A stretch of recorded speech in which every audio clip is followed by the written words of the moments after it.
I just don't. Well, you could stand yourself. Well, I did suggest that, but Aucklanders are relaxed about that and haven't responded with a claim either. Speaking of grabbing things and shaking them up, fresh bottled air from the Southern Alps of New Zealand, $28 a can, a ready market in China, India, Brazil, and Chile. Genius. Exploitation. Brilliant. Can you also stick a mouthpiece on it and go diving with it? Like a mini scuba bottle. I mean, can you? I'd like to breathe, Fox Glacier air while I'm diving. Aren't there issues with pressure? Oh, I would think so. Well, you know about these things. Yes, I would think so. You get Right, one atmosphere. You've Right, you've explained 10 it metres, very one clearly. atmosphere. Yeah. Yeah, okay. And you would get less air, but you don't need as much, obviously. A couple of important questions about this. You'd think Chilean air would be all right, That's very wouldn't you? It's got the Andes. Well, only if it's taken from the very top. If it's taken from the cities, no. Oh, right, okay. How far up the Andes do you have to go, do you know, Well, before exactly. you get... Machu Picchu is a bit thin. And La Paz is even worse. So we worked out that in a $28 can, there are about 25 inhalations. That's brilliant. A buck a suck. Oh, But you get a full 2 minutes worth out of that. That's amazing. That's insanity. I just can't wrap my head around that. And what do you do after the 2 minutes is up? What do you open? Stop breathing. You open another can. Imagine the wastage as well. It's just insanity. To take fresh air and create insane amount of bottle waste. And We said the for same 2 about minutes, bottled water, Golnaz, but look. I know, Yeah. it's just crazy. So how much have you had to have a can every day? Okay, we've worked this out. Have you? Oh, If you breathed nothing else, right. okay, if you could just take all the cans with you when you know, A truck. that would set you back $20,000 a day. That seems reasonable. And is there doesn't it? even a scientific outcome of whether that's even good for you or whether it stops the decay of your internal organs from the pollution or whatever it is? I mean, do we know if it produces results? I think it's thoroughly good air from all accounts. I think that's great. In fact, I'm going to start at Peter Elliott's Air. I think this my retirement fund sorted out right there. Brilliant. I can help you export it to Iran. Excellent. Well, you said Tehran had terrible air pollution. Yeah. It's so bad that we have smog alerts where you're advised not to leave the house because the pollution's so bad. Wow. Okay. So there you go. They've sold all that they can. It's sold out, isn't it? I think so. Yeah. Yeah. Oh, really? Yeah. so this is absolutely too late real. now. Yeah, You're too late for this. that boat sailed. This is only, I guess you could say it's only reality telly, but it's a serious issue for this family of a New Zealand woman who died on a surgical tourism trip to Malaysia, and calling for TVNZ to pull the reality TV show Beauty and the Beach. And cameras accompany 17 New Zealand and Australian women on trips to get plastic surgery. And these women are all clients. I guess they do this for budgetary reasons, don't they, Peter? They go with one provider. So I would think. These are all clients, these women, of the same company that Krysia Zagrabelna used to go to Malaysia for weight loss surgery. And she died, sadly, 5 days later. And Krysia's sister doesn't want the show to glamorise surgical tourism. TVNZ says the show will carry viewer guidance information, warning that surgery carries with it risk. Dr. Sally Langley, president of the New Zealand Association of Plastic Surgeons, says people don't know in countries like Thailand if the surgeon's even a doctor, whether they're registered or trained. So let's assume the medical practitioners in Malaysia that they'll use have been vetted and are of a better standard than all this. What do you think of a show like this airing? Do you have strong views about it? Yes, gutter entertainment. I don't watch television, don't have TV at home. It's filling people's minds with not art, not entertainment, but just garbage. Even though it's telling these women's stories, that would be the... Yes, but it's...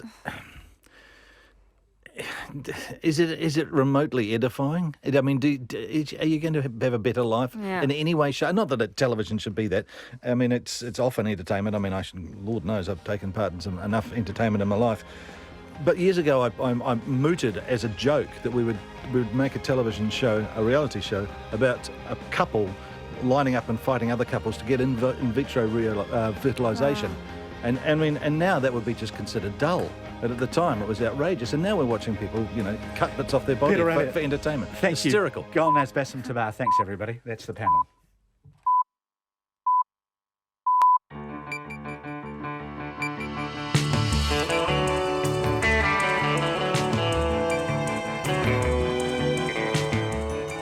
Kia ora everyone, welcome to Checkpoint on RNZ National. I'm John Campbell. On behalf of the Checkpoint team, thank you for joining us. Tonight, New Zealand extends its deployment in Iraq for another 18 months. This is just breaking news. 10 former Middlemore Hospital kitchen staff claimed they're owed at least $30,000 each after Compass took over the hospital's food contract last July.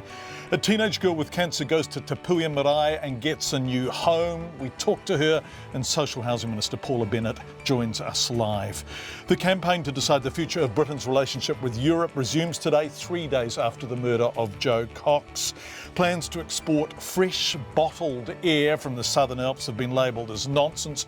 Vanuatu runs out of kava, and LeBron James helps get Cleveland home. All of that and more in the next 89 minutes. But first, Katrina Batten with RNZ News. Kia ora, good evening. The government is extending its military training operation in Iraq for another 18 months. The Prime Minister, John Campbell, says the existing deployment of up to 143 defence personnel will stay at Camp Taji to train Iraqi security forces in the fight against Islamic State until November 2018. The vast bulk of the training our soldiers conduct will continue to take place at Camp Taji in the same behind-the-wire environment they have successfully operated in for over a year. However, there will be a change in the mix of who they are training. This reflects the progress we have made and the evolving needs in Iraq as land is recaptured from ISIL. John Campbell says the Cabinet has also agreed to provide training to stabilisation forces, such as the Iraqi Federal Police at Besmaya, a secure training location about 52 kilometres southeast of Taji. A group of Indian students is facing deportation for visa fraud they say wasn't their fault. A lawyer for the students says Immigration New Zealand wants to send the students home because their visa applications included fake information about their finances. Our education correspondent John Gerritsen filed this report. Immigration lawyer Alistair McClymont says he's acting for a dozen students whose agents faked proof they had enough money to support themselves during their studies. Mr McClymont says the agents falsified documents because it's easier than trying to provide a financial paper trail for people who make little or no use of banks. He says hundreds of other students could be in a similar situation. Immigration New Zealand says students should know what's in their visa applications, and a considerable number of Indian students could be affected by the problem. This is John Gerritsen. Te Puia Marae has placed 60 families in temporary accommodation, but says next month they'll begin to wind down and government agencies need to take over. The Auckland Marae's chair, Huri Moana Dennis, says the program was only ever meant to last the winter. Our Māori Issues correspondent Mihi Narangi Forbes reports. Over the past month, Te Puia Marae has been transformed into a makeshift accommodation and multi-agency service provider. A small number of WIN staff joined the volunteers 10 days ago to assist the agencies with access they needed. But from the end of July, the marae will transition out of this work and close its doors. Mr Dennis says the government and its agencies need to pick up the job because it's not going away. Tonight, 33 whānau members will spend the night at the marae, and Māori wardens will continue to drop food parcels to families sleeping in their cars. This is Mihi Narangi Forbes. Te Tai Tokerau Labour MP Kelvin Davis says the sovereignty campaigners behind a car registration and warrant of fitness scam in Northland are deluded rather than malicious. A number of cars in the Hokianga are sporting windscreen stickers that look official but claim they were issued under the Native Waka District Motor Vehicle Act 2005.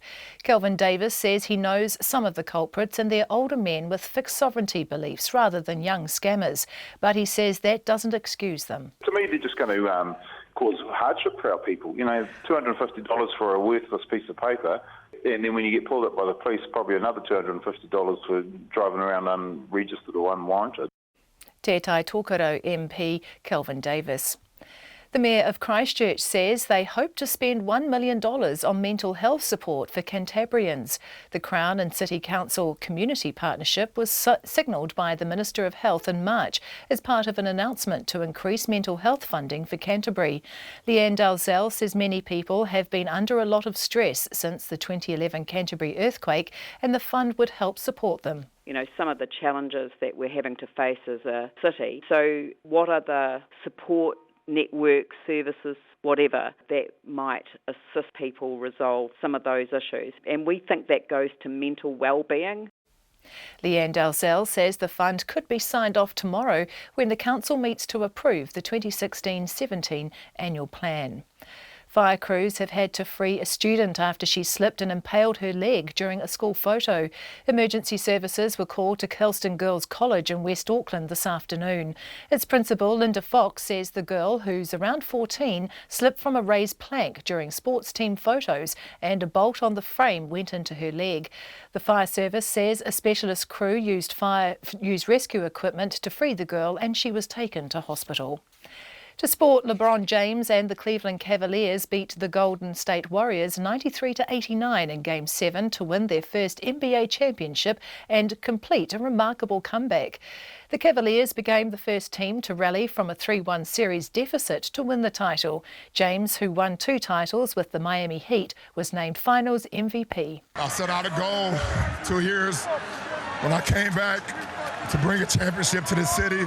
I poured my heart, my blood, my sweat, my tears to this game, and against all odds, I don't know why we want to take the hardest road. Cleveland, this is for you! LeBron James. The American golfer Dustin Johnson has won the US Open amid initial uncertainty over his victory margin.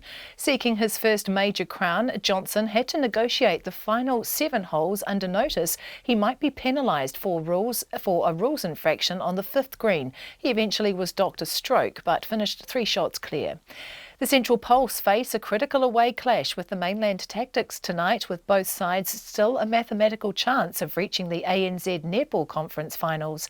The last time the two teams met was in round 5 when the Tactics held on by just 1 goal. That's the news. Rate hikes on empty homes. It has to be significant because we have to provide a stick to get these people developing land. A heritage listing on a toxic site. I hope they got real deep pockets. The ratepayers of the Waikato are prepared to put some money towards decontaminating the site, but not to restore the site. Fake warrants and bald tyres. I think it's dangerous practice for other road users with them and their warrants, and who knows what's wrong with their cars. On the road, Guy Spinner and Susie Ferguson, Morning Report, weekdays from 6. Then on 9 to noon, the 4th Industrial Revolution and how New Zealand manufacturers can remain competitive. And after 10, we meet 25-year-old Australian Yasmin Abdelmagid. She's a mechanical engineer working on an oil rig, a self-confessed petrol head and a young Muslim leader. Join me, Catherine Ryan, on 9 to noon after Morning Report on RNZ National. Met Service weather to midnight tomorrow. Gisborne to Wairarapa, also Taihepe, Whanganui and Manawatu. Mainly fine, high cloud increasing tomorrow. For the remaining North Island areas, cloud increasing and isolated showers developing about eastern coasts from Northland to Coromandel by evening and about Bay of Plenty tomorrow morning. Drizzle developing later tomorrow from Taranaki northwards. Buller, Nelson and northern Marlborough mostly cloudy with a few showers, turning to rain tomorrow evening. For the remainder of Marlborough and Canterbury, high cloud with a few spots of rain this evening and again tomorrow evening. Westland and Fiordland, rain heavy at times. Otago and Southland, cloudy with scattered rain during the afternoon and evenings. And for the Chatham Islands, cloudy periods, isolated showers tomorrow. It's coming up to 5:09. Thank you very much indeed, Katrina Willis. Katrina said this is just breaking. New Zealand troops are to stay in Iraq for an extra 18 months. When Mr Key visited Camp Taji in October, the Prime Minister said he had no intention of extending New Zealand's 2-year mission. Today, the PM changed his tune and announced that the existing deployment of up to 143 defence personnel will stay at Camp Taji until November 2018. There's a clear and growing need for partners to assist with stabilisation efforts, including basic security and law and order in recaptured cities. Iraq will likely face challenges generating the forces necessary to hold and stabilise recaptured territories. There is a deficit of appropriately trained police and an immediate need to increase training to address this vulnerability. With that in mind, Cabinet has today approved an extension and an adjustment to our military deployment in Iraq. I can announce that we have approved the existing deployment of up to 143 New Zealand Defence Force personnel for an additional 18-month period, taking it through to November 2018. The vast bulk of the training our soldiers conduct will continue to take place at Camp Taji in the same behind-the-wire environment they have successfully operated in for over a year. However, there will be a change in the mix of who they are training. This reflects the progress we have made and the evolving needs in Iraq as land is recaptured from ISIL. The Cabinet's also agreed to allow a small number of defence personnel to provide training to those stabilisation forces, such as the Iraqi Federal Police. So this is a departure too. Mr Key says they'll travel to Basmaya, a secure training location about 52k southeast of Taji. The Defence Minister, Jerry Brownlee, says at Basmaya, New Zealand troops would ensure a smooth handover of the Iraqi soldiers they've been training at Taji to other coalition trainers who would teach them how to use heavy weapons. There are plenty of Iraqi troops to train, so it makes sense to continue doing something that is adding value to the fight against Daesh. Second, as we train Iraqis, our expert soldiers learn more about what's required to upskill the Iraqi security forces and how best to provide that service. That's why it's determined that heavy weapons training would be a valuable add-on to the training we've been providing at Taji. And it was requested, given our troops who, after weeks of working with trainees, know their particular strengths and their weaknesses, that we, along with the Australian trainers, be involved in a handover process taking a few days when the trainees move to do their heavy artillery training at Basmaya. This way we can ensure that the trainees know that we have an interest in their progression as they move from one base to another, and the new trainers can learn from us the skill sets, the aptitudes, and ways of the particular groups and tailor the training to ensure that they get the maximum benefit from it. That's Jerry Brownlee. Our political editor Jane Patterson joins us now live from Parliament. Hi Jane, thanks for joining us. What are the details of this extended and rather unexpected deployment? So the main two things are the length of time, so it will now finish in November 2018 rather than next year as scheduled. There will be the same number of New Zealand troops involved, so the actual number of people will stay the same. And I think quite a significant change as well, the extension to go to Basmaya. Now they won't actually be training Iraqi troops there, it will be a handover, but that does mean quite a lot of travel in and out from Taji to Basmaya, which is where the risk really is. They'll be doing that by air, but until now they'd really been moving from Baghdad to Taji and out again, so it does increase the risk. The Prime Minister says he's been assured that on the ground, the training base, it's a secure location at Basmaya, about 50 k's away from Taji, is as safe as it can be, and has also given assurances that they see it in the same scale as Taji in terms of the New Zealanders being able to be protected, and they'll be there for about a 2-day handover. They won't be there for very long, so they'll take the troops, that the security forces that they've trained, they will and do the handover for the heavy weapons training at Basmaya.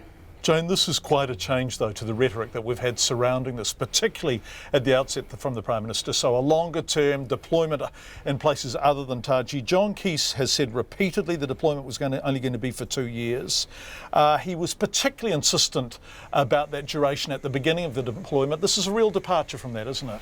It is, and as you noted in your introduction, when the Prime Minister went to Iraq, he stood in Taji camp. We asked him whether what he'd seen there would change his mind. He said at that point he had no intention of increasing the deployment, that it would stay at a 2-year deployment mission. He said today that he couldn't really in all conscience withdraw New Zealand at this stage. He said with the other 60-odd coalition members still in Iraq, particularly Australia, that was another reason, because if New Zealand left next year, then Australia would basically have to fill that gap.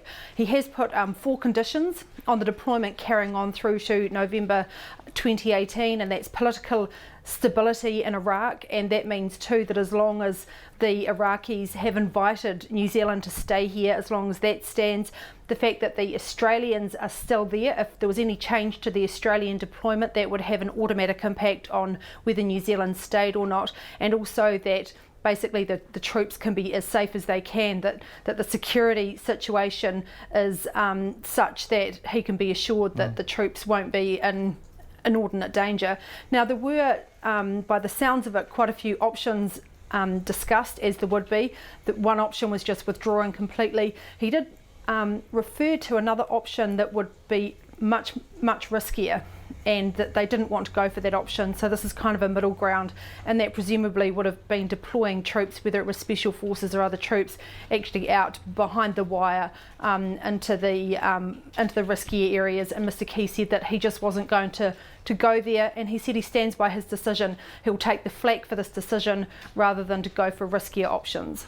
Jane Patterson, our political editor, we are going to try and explore those other options as the programme goes on. Thanks, Jane. It's 5:15. Since Te Puia Marae near Mangere Bridge in Auckland opened its doors to the homeless last month, we've heard many stories of the families who've arrived there seeking shelter. One was TA's family, the 11-year-old girl sleeping in a van with her entire family, whose dream was to have somewhere to do her homework and to have a library of her own. Another was B's family, a 16-year-old with cancer. When Te Puia's Facebook page published details of her story, two things happened. One, it put the issue of homelessness right back in the headlines. Two, it provoked a very swift response. B and her family now have a house. This morning I went to Te Puia to meet her. B, it's really lovely to meet you. How is it at Te Puia Marae? What's it like being here? It's great. It's welcoming. Everyone's welcoming and they're kind. B is 16, an age for NCEA and school socials. She's been homeless, out of school and has cancer. Going to Te Puia may prove a turning point in her life. Before that... We're staying at my auntie's. And how many of you were there at your auntie's? Like 15 of us. 15 in one house. B shared a room with younger siblings, a mattress on the floor. In Auckland, this isn't unusual, but B has... Non-Hodgkin's lymphoma. And you're getting treatment for that? Yep. Chemotherapy. And where do you get that? At Starship Hospital. And so you were getting cancer treatment whilst living with 15 people in your auntie's house? Yeah. This is classic respiratory illness territory. B wore a mask to fight winter infections. Her dad went to Housing New Zealand, but there was no home available. He did have a job in Hamilton, but B's cancer treatment was in Auckland, and they could find nowhere to live here other than with her auntie in that home of 15. Can you tell me about the past few months? Have they been stressful? Yeah. When I found out I was diagnosed with cancer, from then, everything just went hard, and it was stressful on my dad. Nowhere to live? No. He stayed at auntie's, but it was overcrowded. Then my dad found out about Te Puia Marae, so he thought maybe we would come here. Te Puia is gently abuzz during the day. Manaki tangata. Volunteers prepare meals. The food, like their labour, has been donated.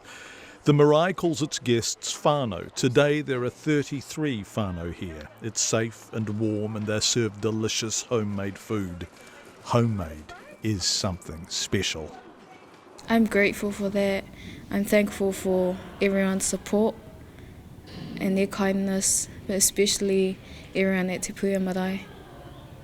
They've been so welcoming and kind from the day we got here, and I'm grateful for that.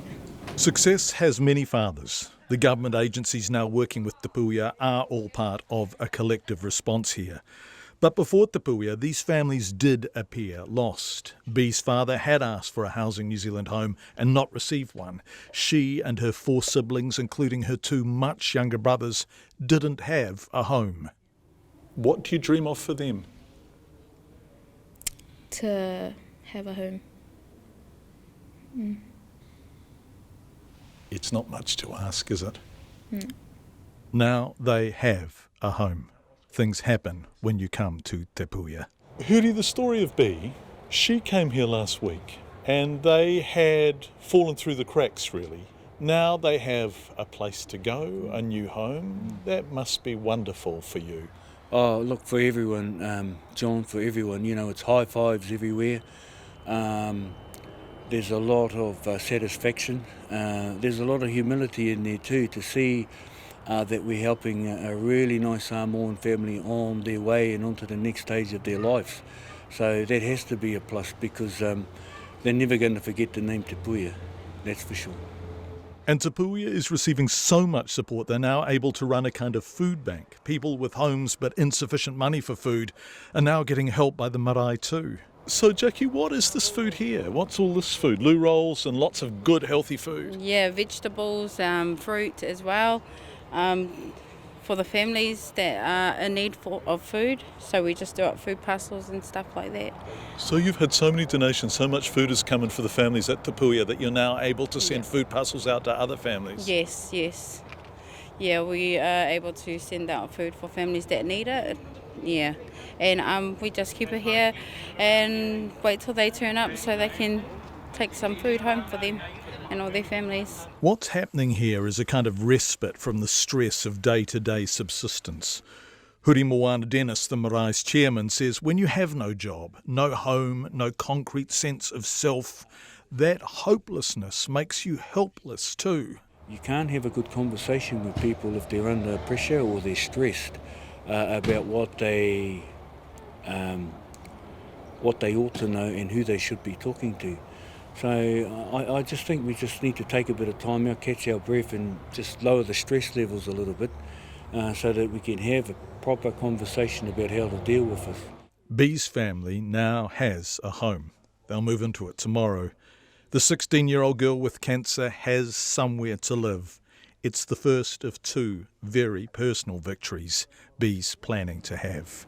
How's your treatment going? It's all right. Chemotherapy's tough, isn't it? Yeah. But you're going to beat it. Yeah. B. I was talking to her at Te Puia Marae this morning. We will be talking to Paula Bennett, the Minister, coming up on Checkpoint. Let's go to Middlemore Hospital now. Women who spent decades working in the hospital kitchen before Compass took over the contract in the kitchen say the company owes them hundreds of thousands of dollars and simply won't pay up. Last July, Compass switched from food cooked in-house to pre-packaged meals and made 14 highly skilled and experienced kitchen staff redundant in the process. 10 of those workers, many of whom had been working at the hospital since the 1970s, took voluntary redundancy on the basis of retirement. And under their collective agreement, they've been working there so long, they're owed gratuity pay, a sort of thank you payment for very long service. So the union here too says the women are owed roughly $30,000 each. They still haven't got it. Our reporter Alex Ashton spoke to some of those women. My name's Tina Brown. I've worked at Middlemore Hospital for 38 years. Kitchen assistant, some menu processing, supervising, which was my last year of supervising until we got the redundancy. Tupuai Williams. I used to work at Middlemore Kitchen for 21 years. Hi, I'm Nora Manu. I've been working at Middlemore Hospital for 37 years. Yeah, I'm Connie Te Ura. Yeah, I work at Middlemore, main kitchen for 40 years, over 40 years. Do you know how much you're owed? Yes, 32,000.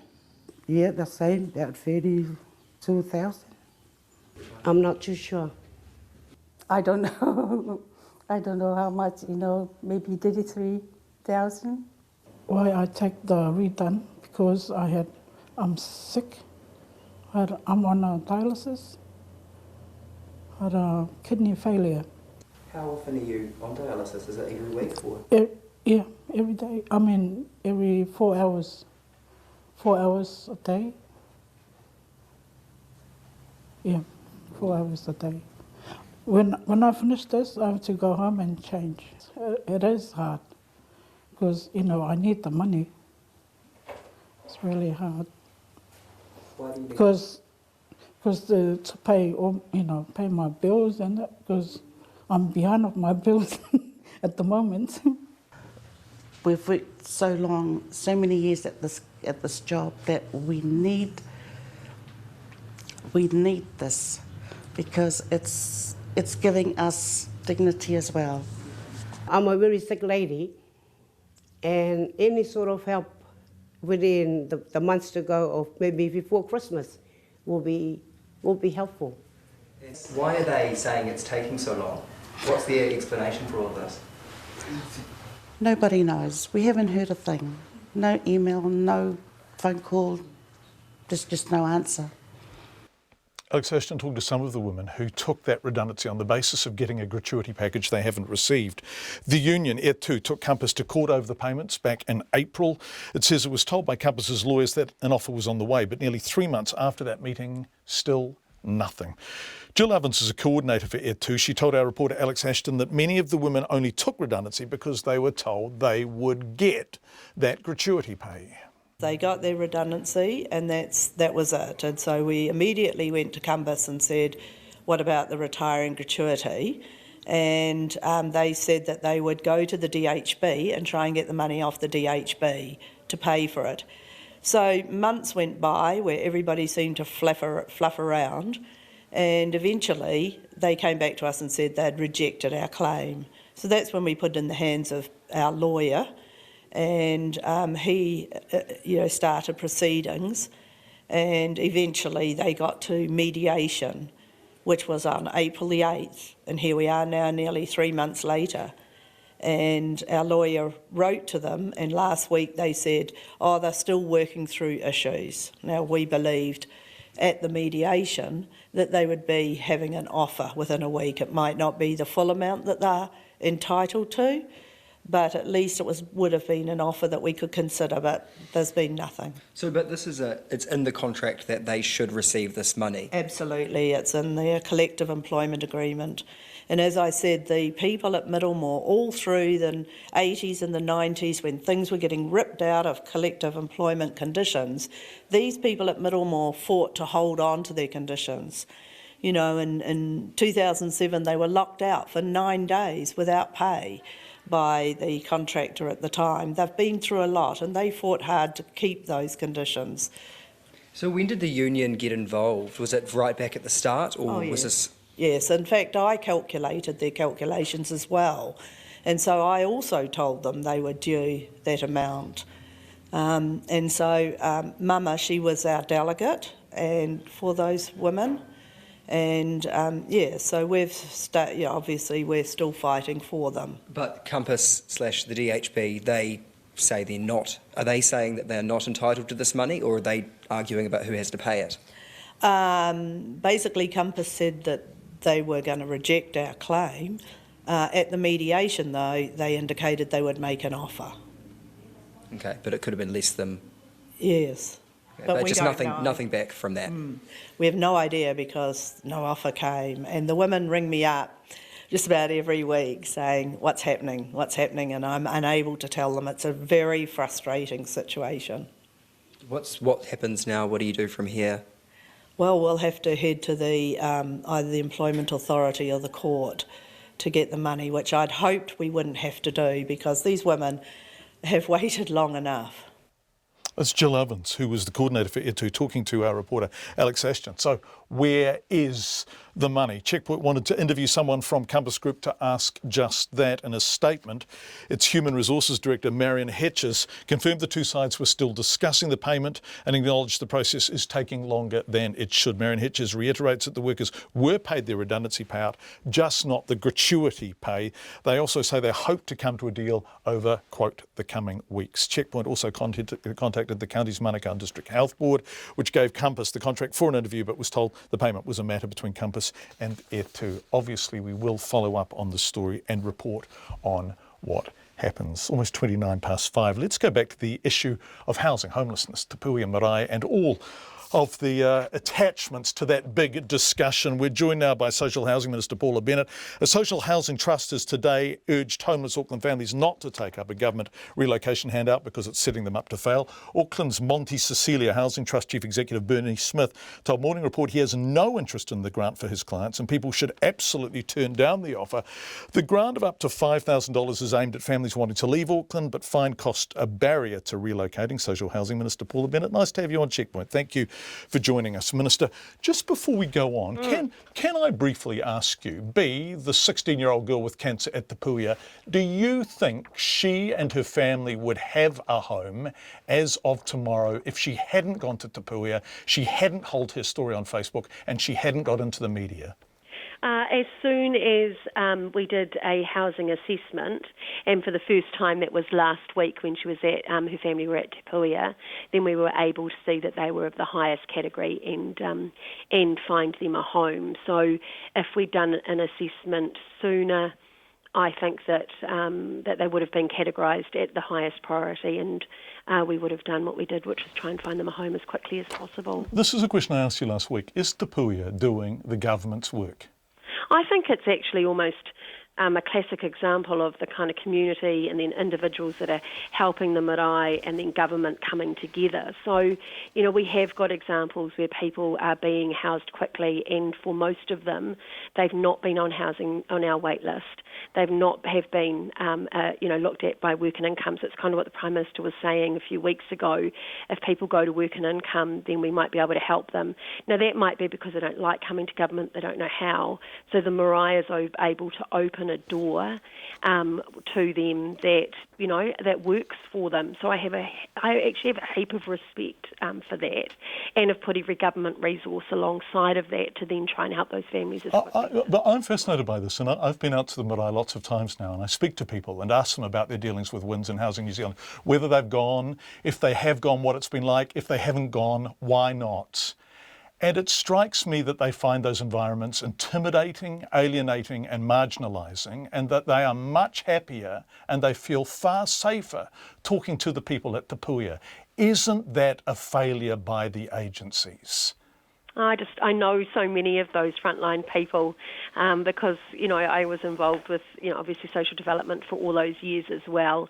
And I just know that they are sitting there trying to help people. It's why they're in their jobs. They care passionately and they want to do the best job that they possibly can. And yet, on the face of it, we have 60 families who've been placed in homes after only a very small number of weeks of Te Puia's involvement, who'd slipped through the cracks elsewhere. In other words, why is Te Puia able to do better than the agencies you're referring to? As I've said, sometimes Māori work better with Māori and in that environment. And look, there's no doubt about it though, and as I've said to you before, you know, we've got more people in need than I've got houses to put them in right now. And so I'm trying to pull every lever that we possibly can, and we're pulling a whole lot of them, and they're never fast enough. They don't feel fast enough for me. They certainly don't feel fast enough for those people. No, they don't feel fast enough if you're sleeping in cars, right? Well, that's what I'm saying. So let me finish. That's exactly what I was saying. Okay, so sorry. Certainly not fast enough for them either. Okay, fair point. Let's go to the $41 million you talked about at budget time, and let's work out how much of that was new housing. You talked about 3,000 houses, social houses, but how many of those were houses already being provided by NGOs that you were simply maintaining funding for, and how many were new? Yeah, so it wasn't 3,000 social houses, it was 3,000 beds, and that was for emergency housing. So this goes right back to last year, early last year. I just knew that it was worse than it had been, and I couldn't see it getting better. Sorry, Minister, I'm sorry to cut in there. You say beds, 3,000 beds. Is it actual beds or is it nights in a bed? It's 3,000 nights in a bed. 3,000 nights in a bed. Okay, so already that's a whole lot fewer than 3,000 beds. Of the 41 million, how much of that was providing new accommodation?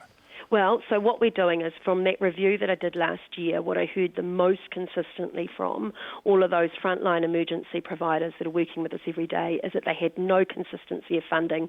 They didn't know if they could keep their doors open and that, you know, the following week. And what they needed was a government commitment to help them. And they were delighted to receive that. But didn't you trumpet that at the time as a response to the housing crisis, whereas in fact it was a belated concession to continue the status quo? No, I don't agree with the way that you're characterising it at all. So what I did was, through months of review with the emergency housing providers, say that this was another tool that the government was providing, and I am proud to have come up with $41 million through the budget process. And some of that was going towards them keeping their doors open, and the rest will go towards new beds. And can you break down the percentages? Is it 50-50? No, not at this stage, because we're currently in the RFP process. So we've got our request for So when you go to market, when you put out a media release, when you make a statement to Parliament that you actually had to correct, saying this is new spending, this is new money, this is the government's response, why aren't you able to break down what is simply a continuation of the status quo versus what is in fact new spending? because I think there's going to be providers that we're actually providing no funding to at the moment that are going to want to step into that breach, and I want to be into what is a gap, and I want to be able to keep that open to them. So, there's a lot that's happening out there that government are not providing and not funding that's going on within the community. So I want to be able to keep that open for them. And so actually, it may not seem it, but I'm trying as hard as I can not to mislead by making up a number that may or may not end up being correct. OK. Another response, of course, was the $5,000 relocation money to help you leave Auckland. How many people have formally accepted that offer so far? Well, we only started it this morning, so none. So none so far. Because what we're doing now is we want to do, of course, individual assessments, so go through a really a process with them to make sure that wherever they are going, it's got the kind of support that they might need. I mean, I'm interested in not people leaving support, but going to support. Because Auckland's Monte Cecilia Housing Trust Chief Executive Bernie Smith says, basically, you're setting these people up to fail, that you're simply exporting the problem and the money gets them out of town but doesn't give them a new life out of town, that this isn't a long-term solution. And I quite accept that this might not actually be good for the people that the Monte Cecilia Trust work with.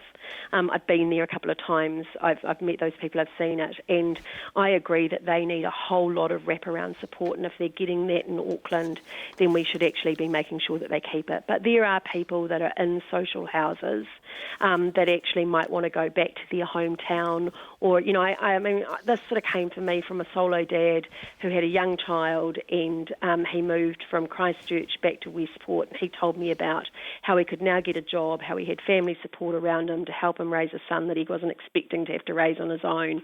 And that's the sort of thing that I'm looking at. So those people that can either move back to family, older people that might want to retire out of the rat race of Auckland, and that will free up houses for people like the Monte Cecilia's clients.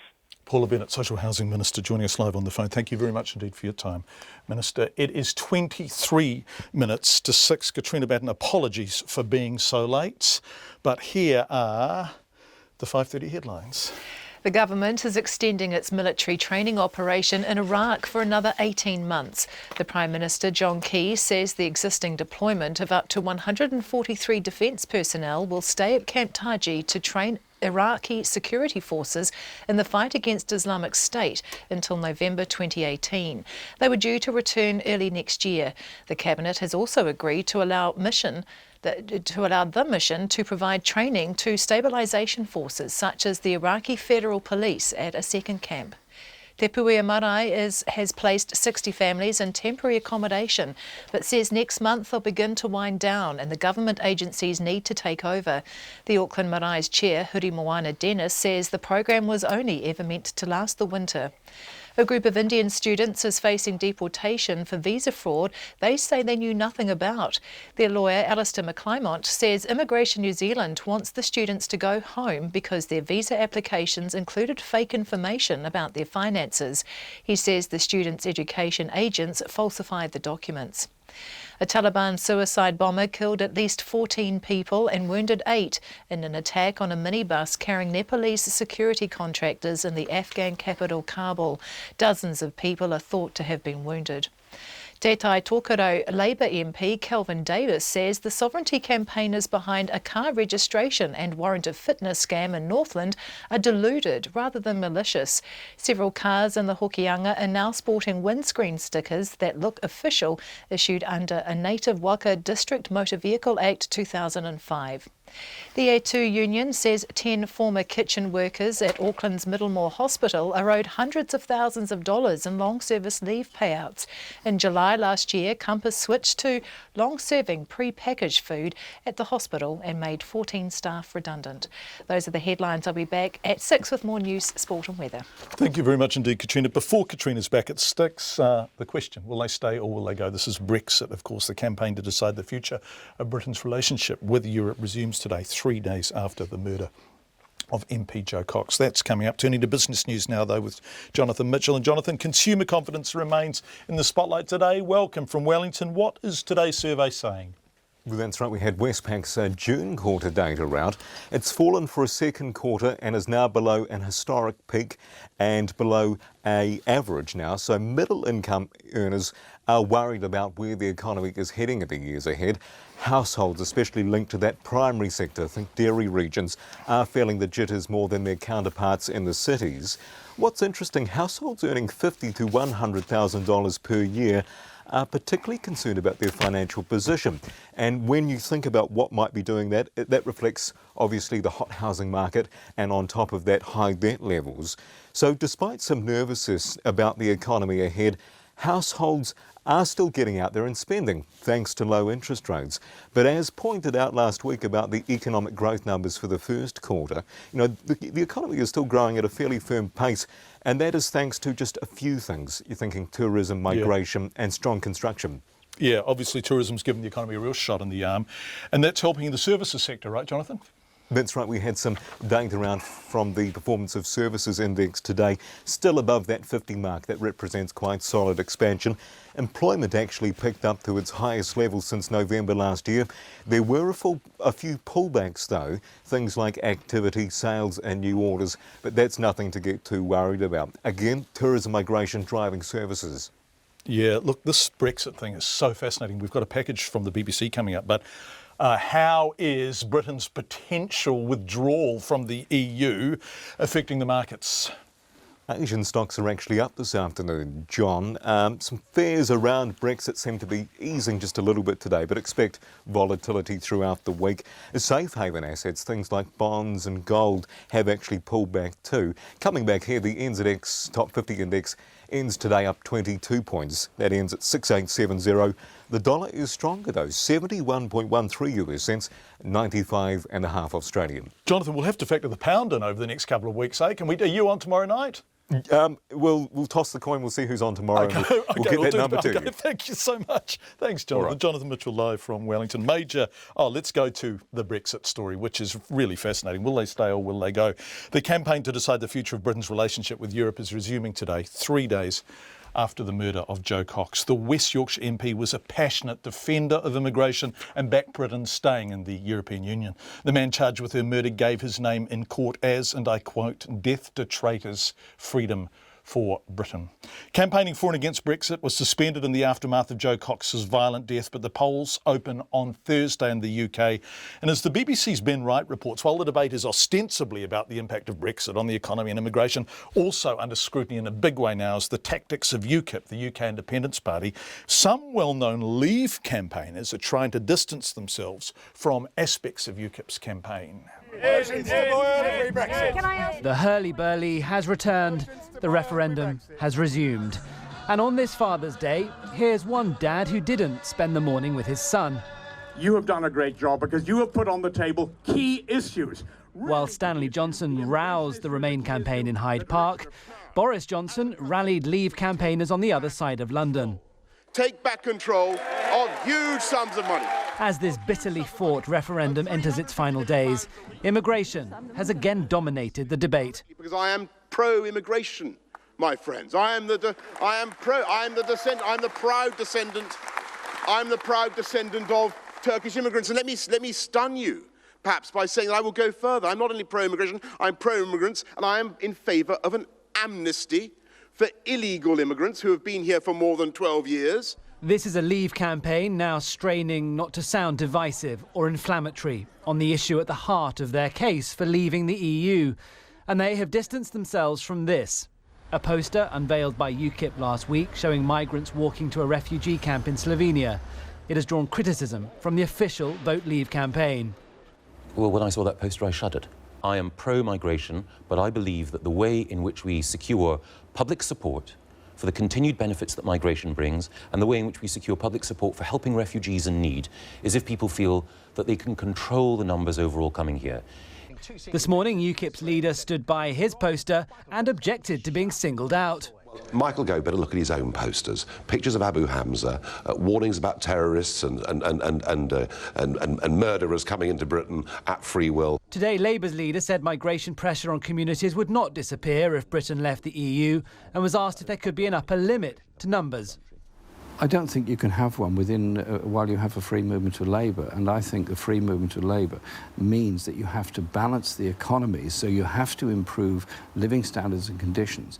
The Chancellor, George Osborne, said legitimate concerns about immigration were being felt in every Western country, but that this referendum had to be about the economy. Rich international investors are taking their money out of Britain at the moment, right? They're delaying investment, the stock market's gone down, sterling is being marked down.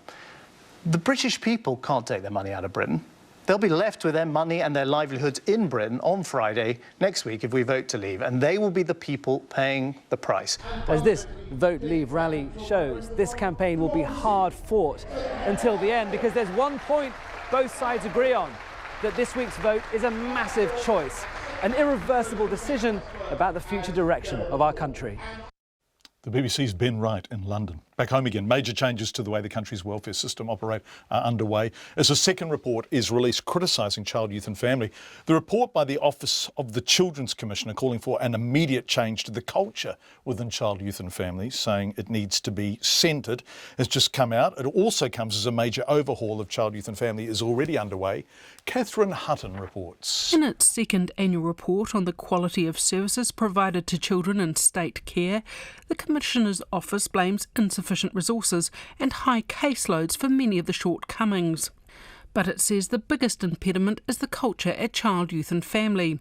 Otago University's Associate Professor Nicola Atwell, who was part of an internal review of the agency in 2014, says there's been a reluctance at SIF to put children's needs first. There's tended to be a polarisation between what is called child rescue, which is where you focus on the child and getting it right for the child, and family preservation, which is where you believe that children are better off within families, and you do absolutely everything in your power to make that happen. In my view, child-centred practice is in between those two positions. Angie Rogerson founded the Family Crisis Intervention Service, which advocates and mediates for families and caregivers having problems with child, youth and family. She says while the report highlights many of the known problems with SIF, it doesn't deal with the issue of misinformation being relayed to children in state care. What information is passed to that child may be based on incorrect information that was put on to CYRUS, or Child, Youth and Families computer system. So a child is then believing sometimes some quite horrific stories, and if in cases where that information wasn't correct, the further relationship with their whānau, with their families, further damaged and broken. She cites one example from the report where a child explains why they aren't living with their mother. I think because she can't look after me when I was little. I used to stay inside all day. That was the first time I touched the grass when I was 2 years old. Angie Rogerson says there's a number of reasons why this could have been the case, not all of which are sinister, and questions the value of telling a child this. The government has already signalled radical changes to child, youth and family, but has released few details of the shape they'll take. Nicola Atwell says she understands a new agency will be established, with a new name. My understanding is that they're going to create a new entity that will have 5 different work streams. So there'll be an early intervention prevention work stream, intensive intervention, care as a separate work stream, youth justice, and the transition to adulthood again as a separate stream. She says this carries several risks, including the possibility of creating more silos and replicating the same culture by employing the same staff. The Minister of Social Development, Anne Tolley, acknowledges that changing the culture of a service won't happen overnight, but says in the past quick fixes haven't worked. The culture change is one thing, but the actual redesign of the services that are being delivered will make an enormous difference to the way that the staff are able to meet the needs of the children and keep them uppermost in their mind. Because at the moment they spend a great deal of their time having to negotiate with other agencies to get these kids to the top of the queue. Anne Tolley says the next step is to appoint a chief executive of the new organisation, with plans to have the system up and running by April next year. For Checkpoint, Catherine Hutton. A scheme by a Canterbury business selling fresh bottled air from the Southern Alps and smog-covered countries has been labelled as nonsense. Breathe Easy, spelt with a Z, Director Philip Duval says the product is destined for China and India, which have 10 of the most polluted cities in the world. Dr Carl Perrin is a respiratory physician at Kaplan Coast District Health Board and a spokesperson for the Asthma and Respiratory Foundation. Dr Perrin, thank you for joining us, Checkpoint. What do you think of this scheme, bottled air? Well, on the surface of it, John, it does seem to be somewhat nonsensical to spend all of that time, effort and resources on shipping air to another part of the planet. Yeah. Are there any health benefits to it? No, none at all. From what I can gather of the product, they're quite small canisters. I think delivering in the order of 150 or so breaths of this air in total, and then presumably the can's empty and you dump it because they are quite small. To put that into perspective, an average person on an average day takes about 20,000 breaths. So, even if you're an office worker in Beijing, this is going to, last you a fraction of the total amount of air that you're breathing in every day. So it's not really at all a viable solution to any kind of pollution problem overseas. And I can only really think that it's sort of cashing in on our clean green image. Yeah. The poor office worker in Beijing, on those days where basically the city is beneath a heavy, heavy cloud of smog, what can they do to get some quality of air into their lungs? Well, it's horrendous. I mean, aside from being indoors in an air-conditioned environment, there's very little that they can do. I'm not aware of any evidence that sort of simple face masks that people choose to wear around the place do anything at all.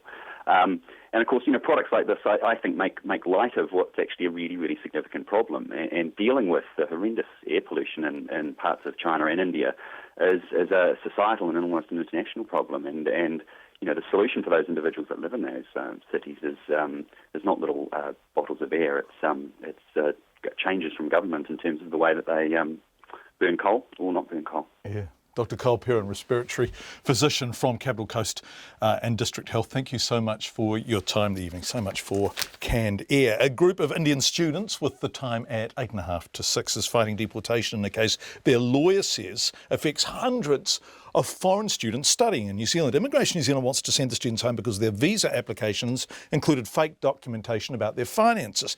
The students say the false documents were provided by the agents who got their visas, and they should be allowed to complete their studies, which are now well underway. Our education correspondent John Gerritsen filed this report.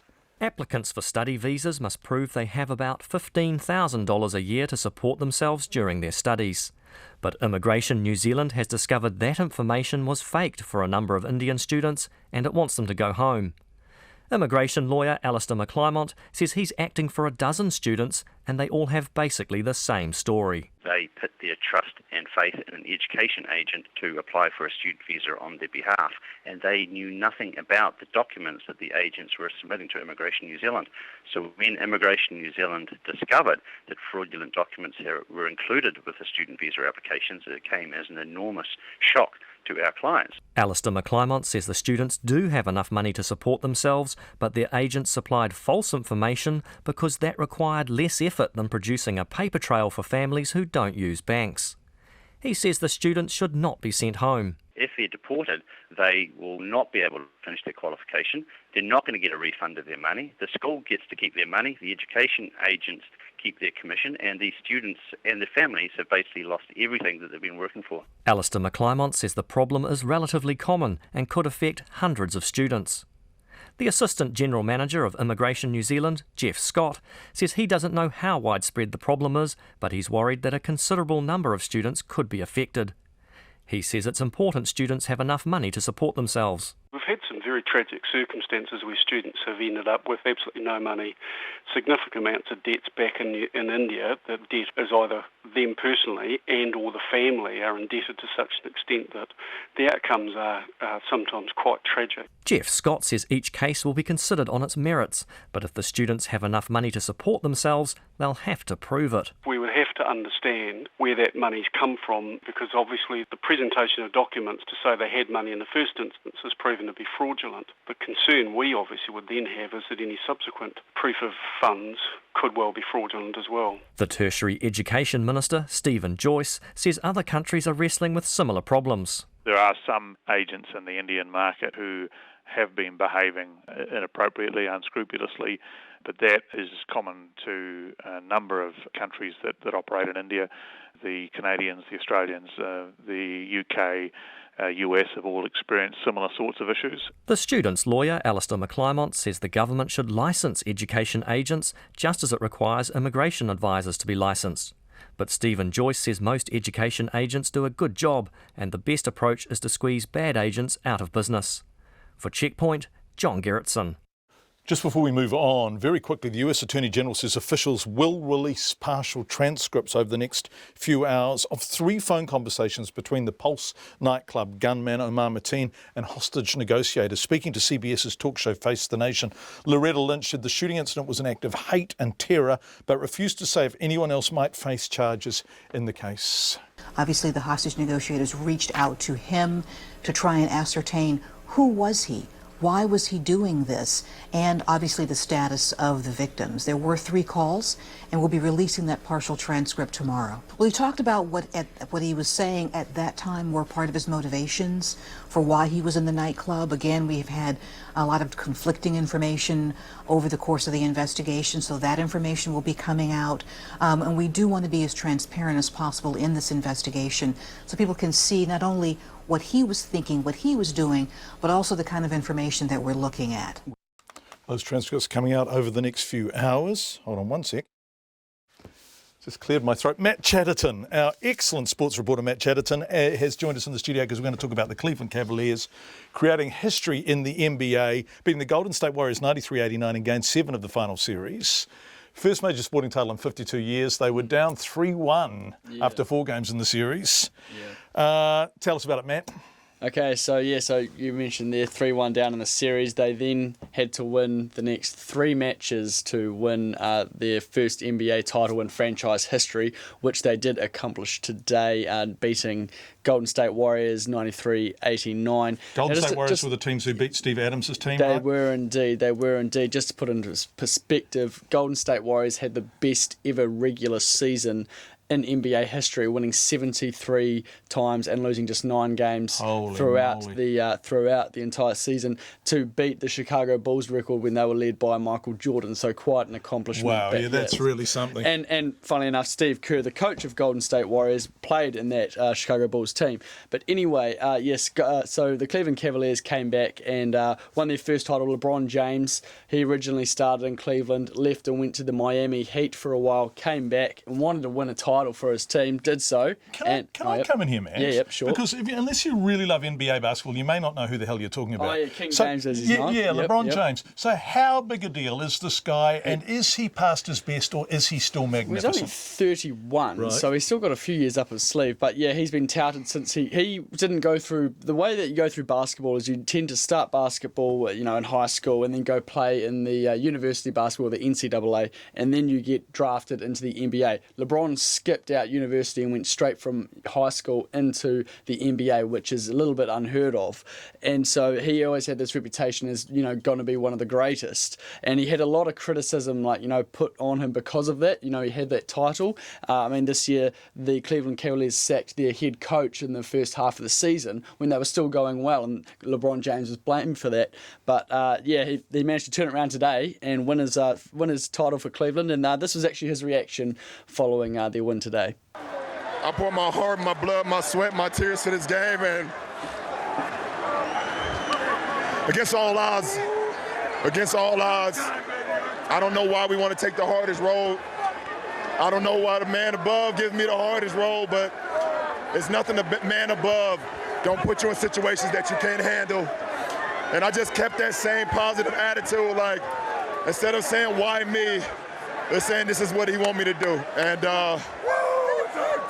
Cleveland, this is for you.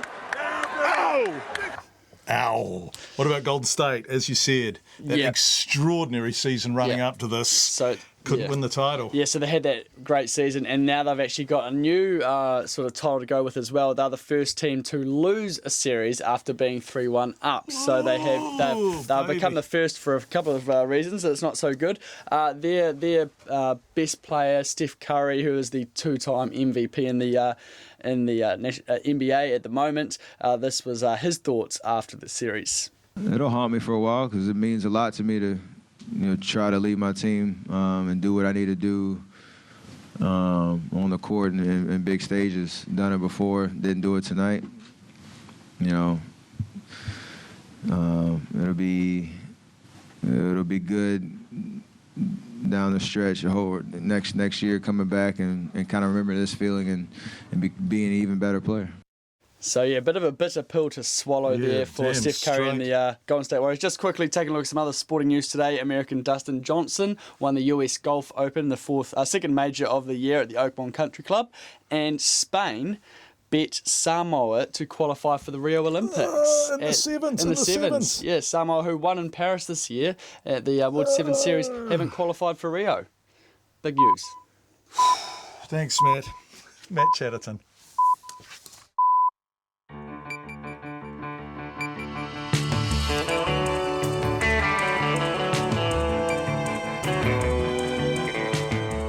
It's 6 o'clock. You're listening to Checkpoint on RNZ National. Great to have you with us. Coming up in the next 30 minutes, why are New Zealand's troops staying in Iraq for an extra 18 months? The Prime Minister said it will be 2 years then out. A teenager with cancer who went to Tapuia Marae will move into a new home with her family tomorrow.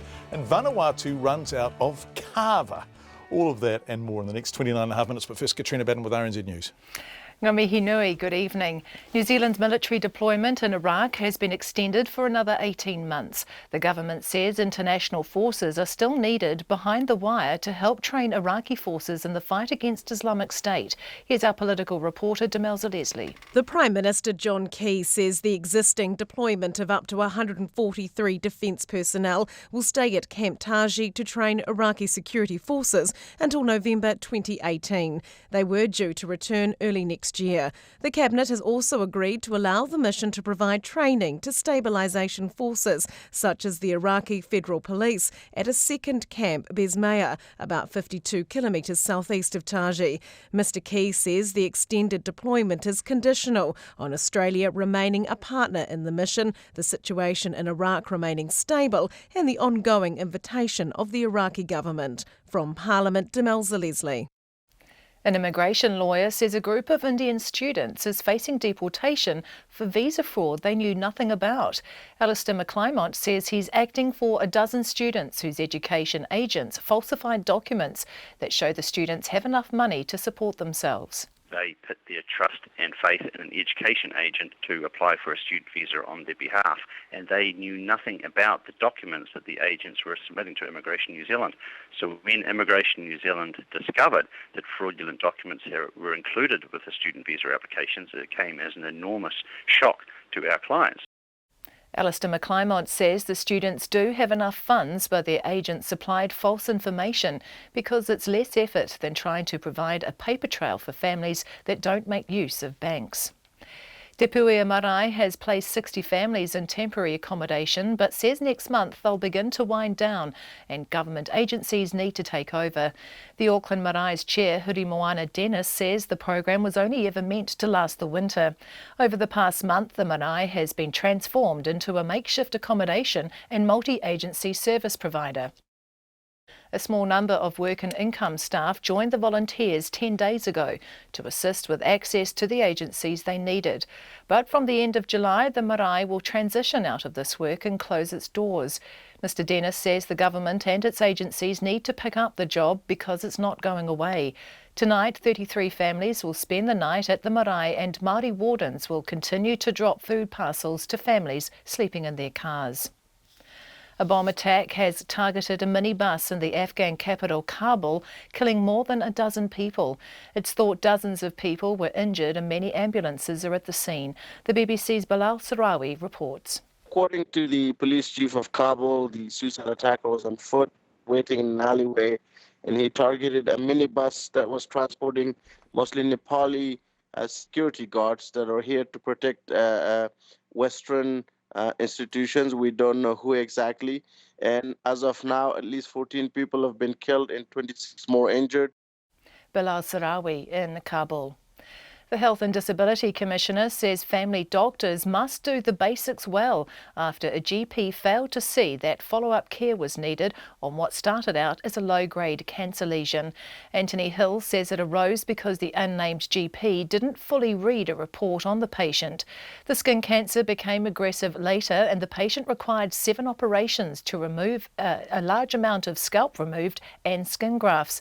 Mr Hill says there are lessons in the case. It's a salutary warning that reports must be read carefully and patients need to be told what's in them so that they can take appropriate partnership in their own care. Anthony Hill, the Health and Disability Commissioner.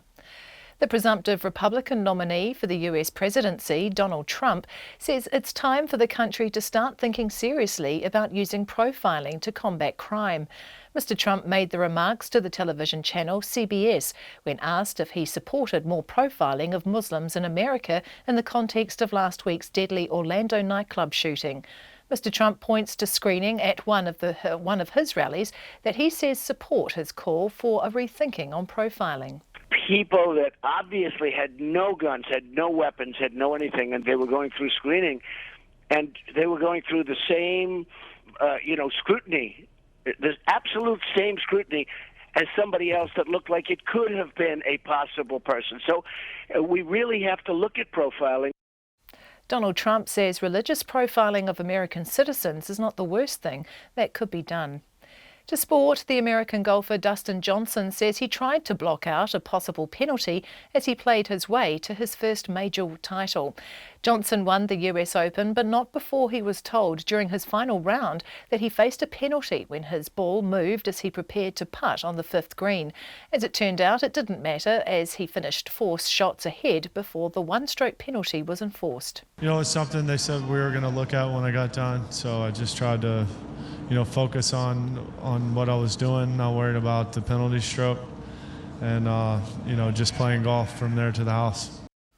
Dustin Johnson. Meanwhile, Lydia Ko finished tied for 4th at the latest LPGA Tour event in Michigan. The All Blacks forwards continue to work on their scrum and line-out ahead of the 3rd test against Wales and Dunedin on Saturday.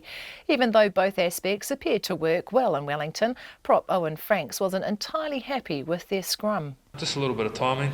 Obviously, guys come from different teams, so just scrumming's pretty simple. Just 8 people working together and good timing and just working a few things around that out. So I think the more time we spend with each other and train, I think the better we'll get. Owen Franks. And the Cleveland Cavaliers have won their first NBA basketball title, becoming the first team to come back from 3-1 down in the series to beat the Golden State Warriors 93-89 in Game 7 in Oakland. That's the news. On Nights tonight after 7, why does bread go brown and taste better when you toast it? We ask Professor Les Copeland in Sydney to explain the delicious science of roasting and toasting. Night Science is all about physics when Professor Sean Hendy from the University of Auckland joins us with the latest in the study of matter, energy and the interactions between them.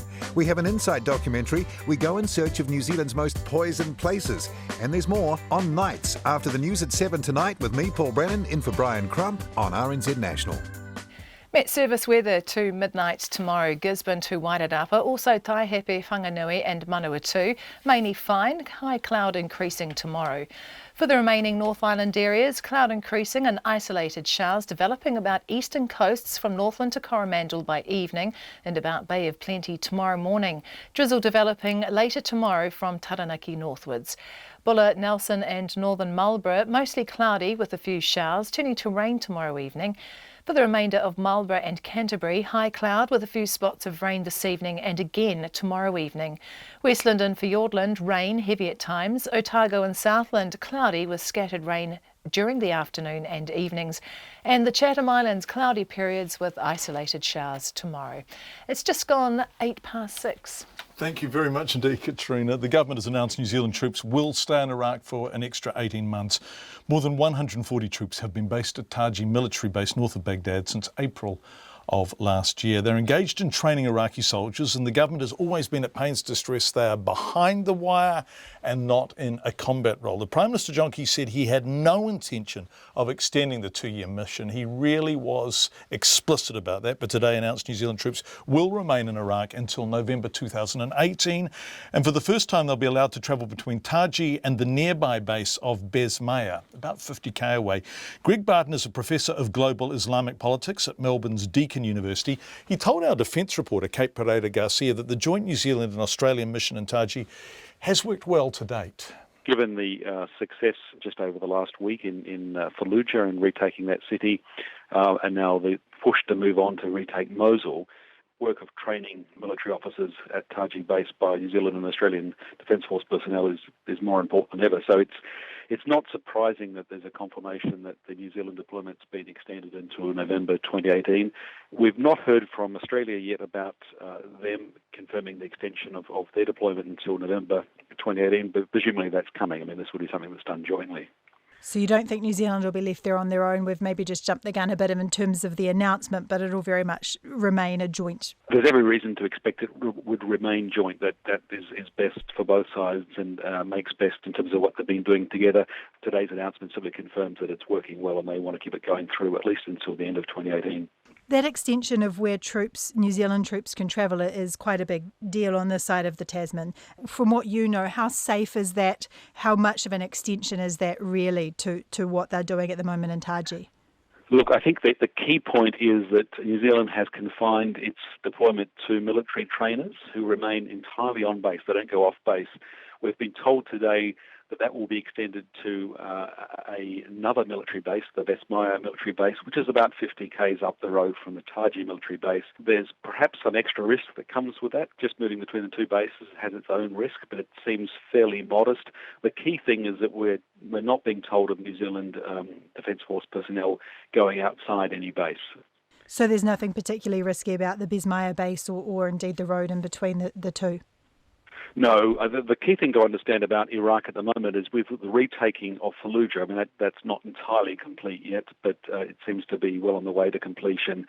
There are terrible challenges there in terms of internally displaced people and lots of difficult work ahead, but it leaves the Islamic State movement occupying only one major city, and that's Mosul, and that means travelling between Taji and Besmaya is relatively safe. Having said that, we've seen a lot of Islamic State suicide attacks in the capital, Baghdad itself, so there's always a risk moving between two places.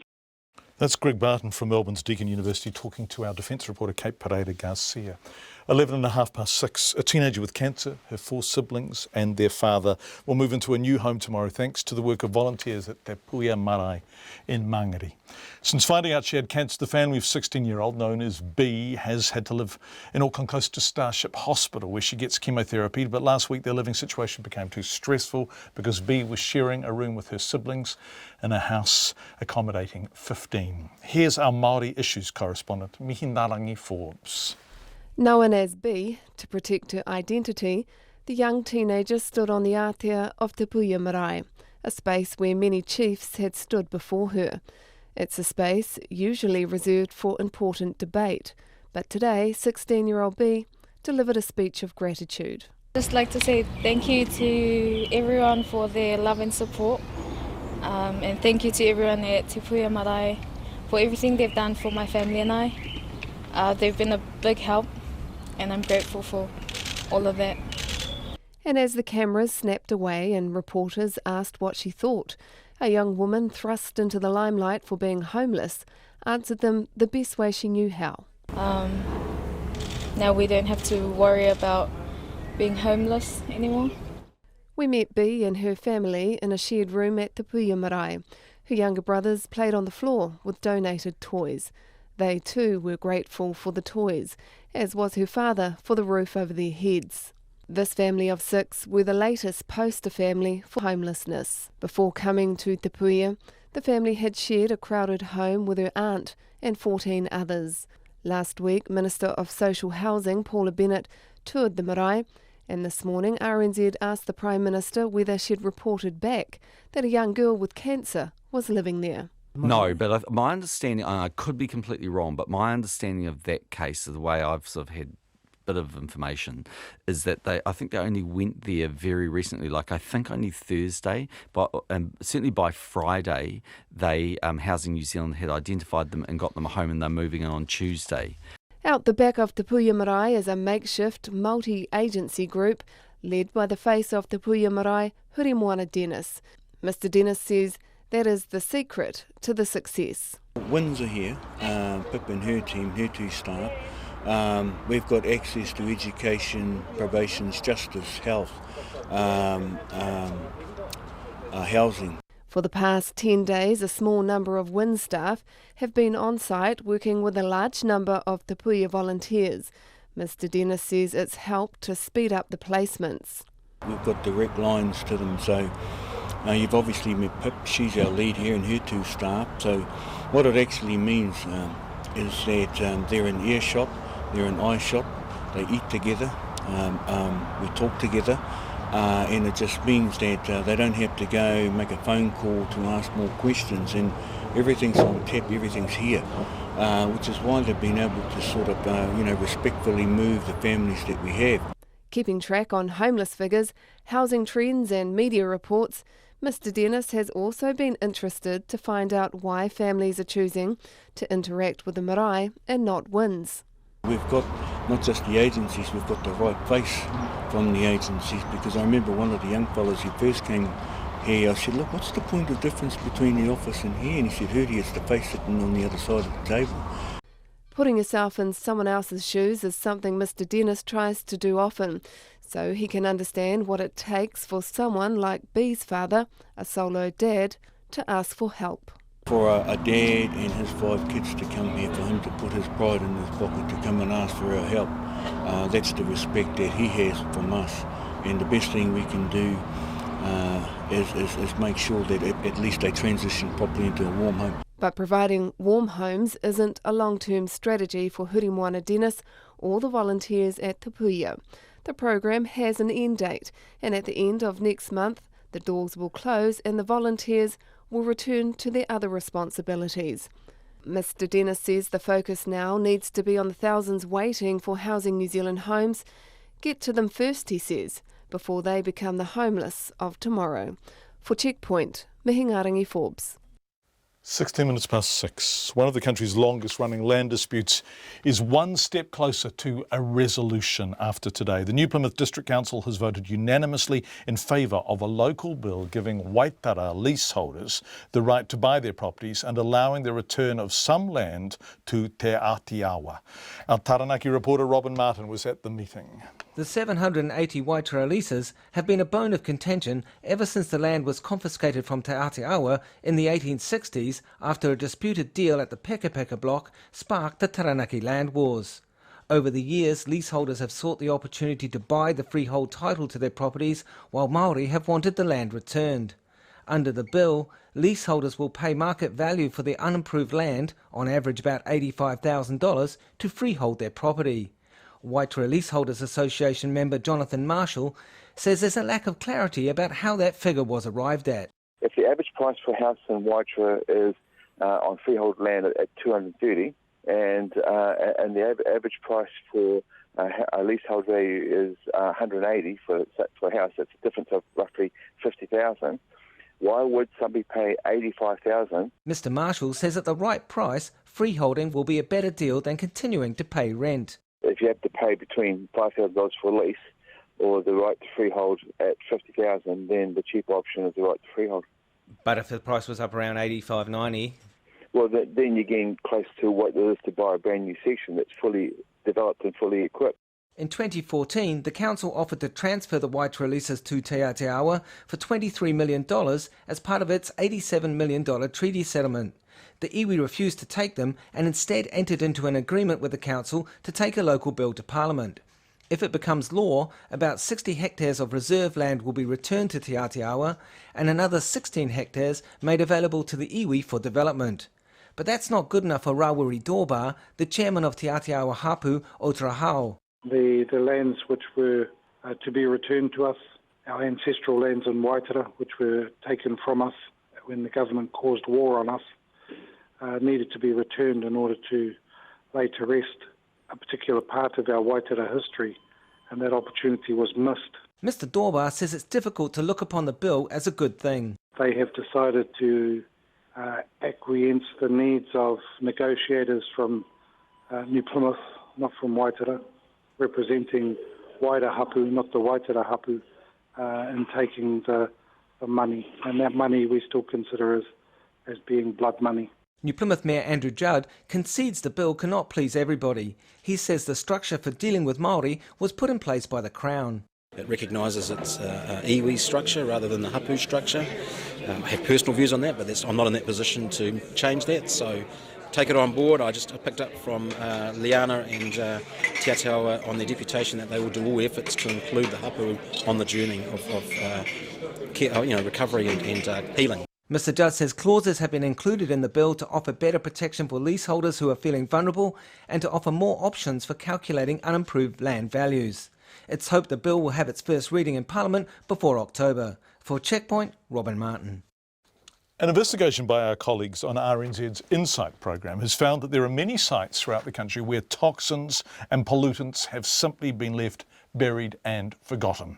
Some are now leaching and leaking, others are contained within tanks and other structures with very finite lives. Auckland Council, for example, says it's been studying the heavily polluted Onehunga aquifer for almost 30 years, but is still trying to decide how to respond. And that's just one such example. Now the government has pushed back the deadline for councils to clean up or manage high-risk toxic sites all the way back to 2030. This investigation has been led by our Dunedin reporter, Ian Telfer. Yeah, John, I'm coming to you from my hometown, Dunedin, and I'm standing in front of what is quite a unknown, actually, little site. This is the country's 10th worst toxic site. You wouldn't know it from the look, would you? But what it is it's an old tar pit. It has 1 million litres of tar and contaminated water, and it's left over from the industrial days, from Dunedin's old gasworks.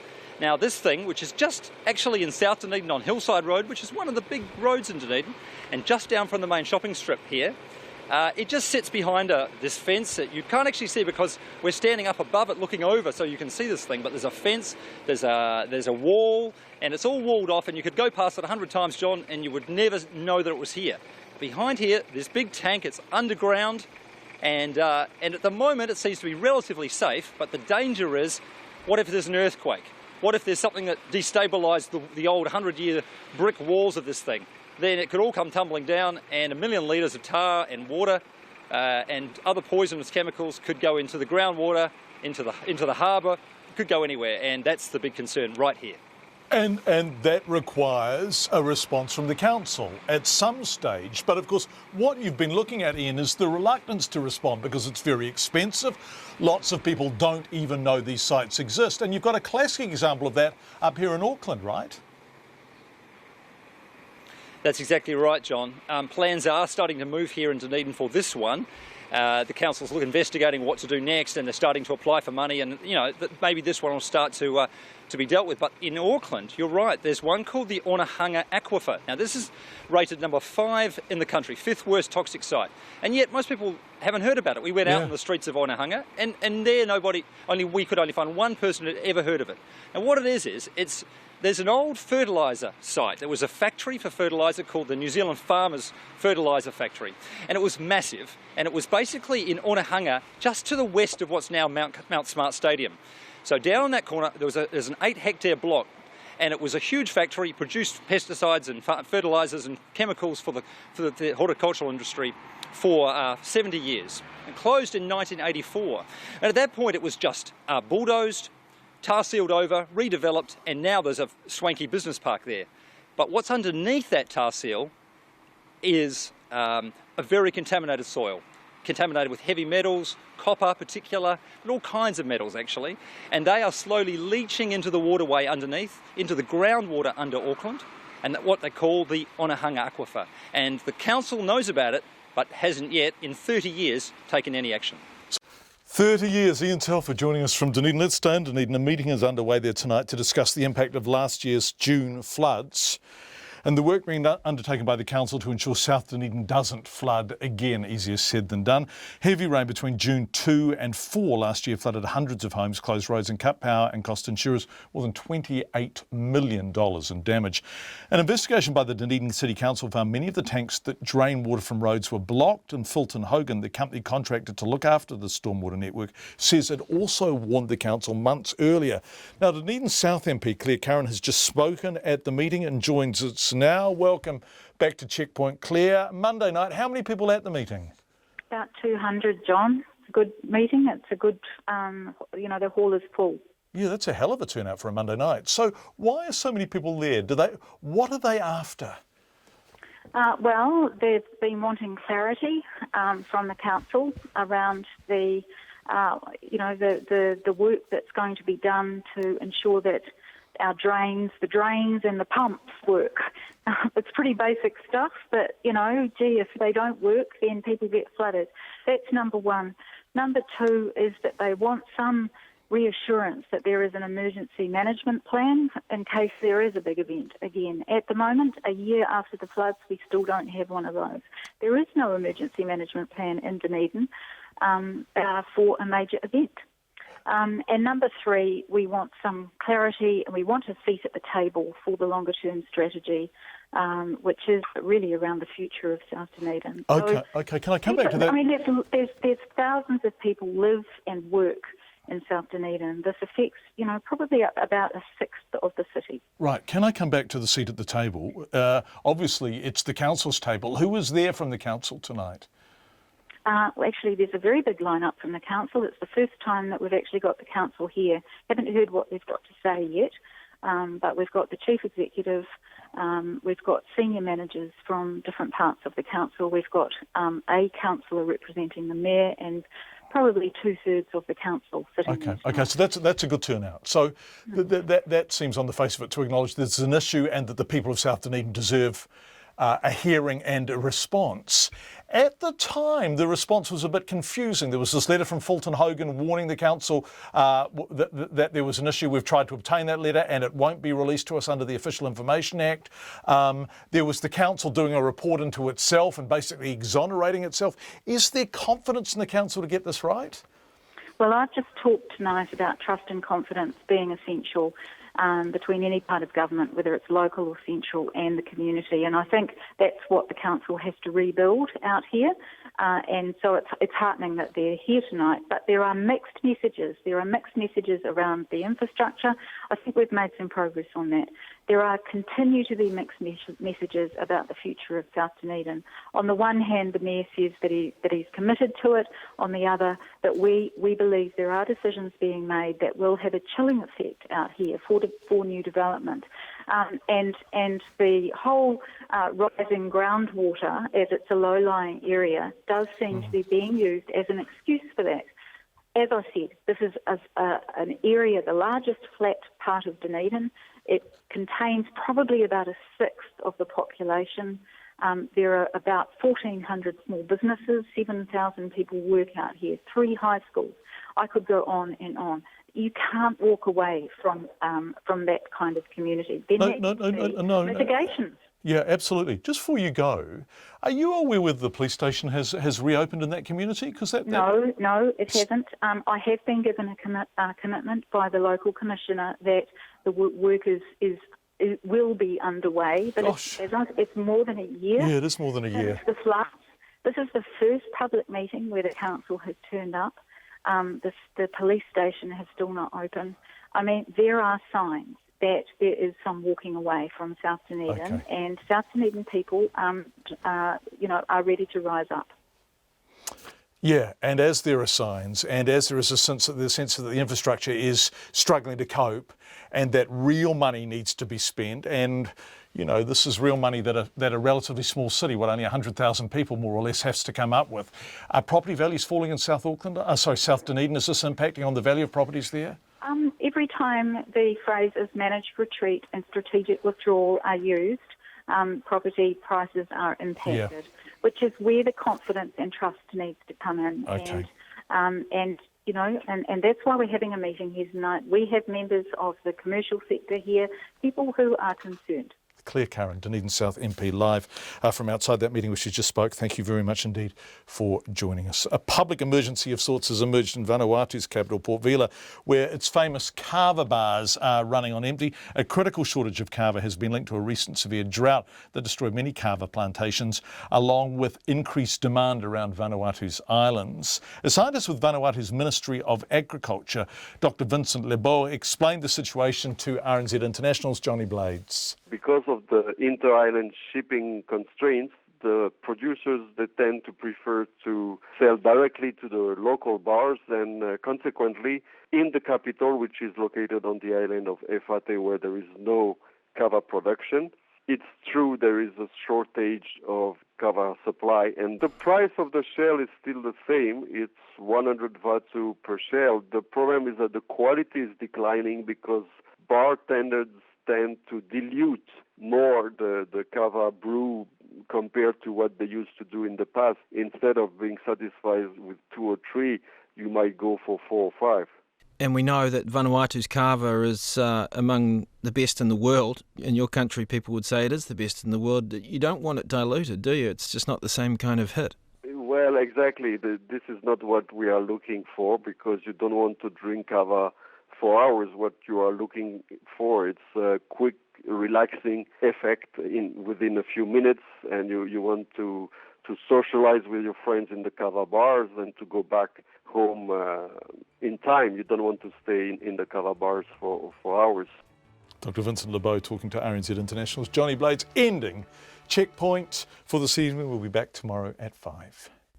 RNZ News headlines at 6:30. The government is extending its military training operation up to 143 personnel in Iraq for another 18 months. An immigration lawyer says 12 Indian students are facing deportation for visa fraud they knew nothing about. The Social Housing Minister says so far no one has taken up the offer of a relocation grant for families wanting to leave Auckland. Donald Trump says the United States should consider profiling Muslim Americans as part of a counter-terrorism strategy. And a Taliban suicide bomber has killed at least 14 people and wounded 8 in an attack on a minibus carrying Nepalese security contractors in Kabul. Our next news and weather is at 7.